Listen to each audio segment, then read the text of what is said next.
Tens of thousands, perhaps over 100,000, gathered in Istanbul, outside the city's municipal headquarters. That's the seat of Istanbul's mayor. They gathered there because the mayor has been arrested. It started on Wednesday with an early morning raid. Istanbul's mayor, Ekrem İmamoğlu, was arrested on charges of corruption and aiding terrorism. As it happens, İmamoğlu is Erdogan's main political rival, the person with the best chance at defeating the Turkish president.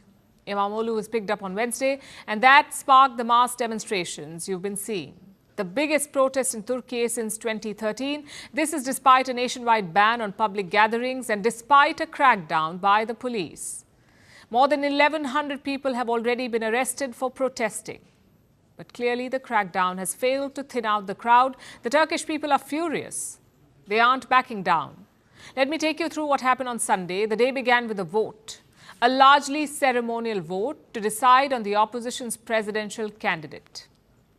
There was only one name on the ballot, Ekrem İmamoğlu. He was the only one, and it was supposed to be just for members of his party, the Republican People's Party, or the CHP. But they opened up the poll to all Turkish people, and the support came flooding in.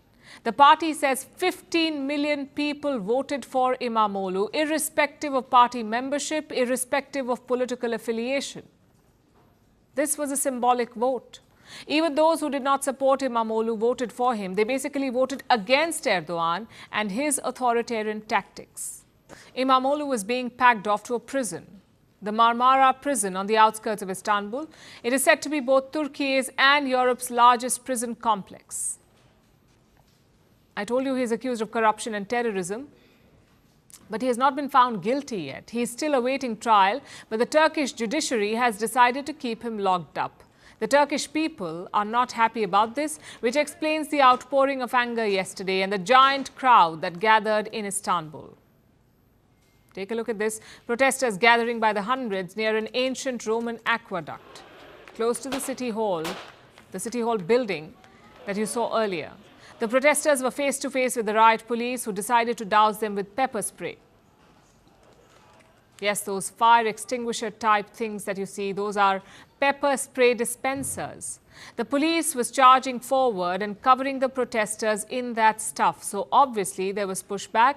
Some protesters chose the high ground. They sang and danced in front of the police. They showed heart signs and peace signs and proudly displayed the face of the country's founder, Mustafa Kemal Atatürk, the architect of modern Turkey. Other demonstrators were not as calm. They tossed fireworks at the riot police and clashed with them, giving the police the perfect excuse to detain these people.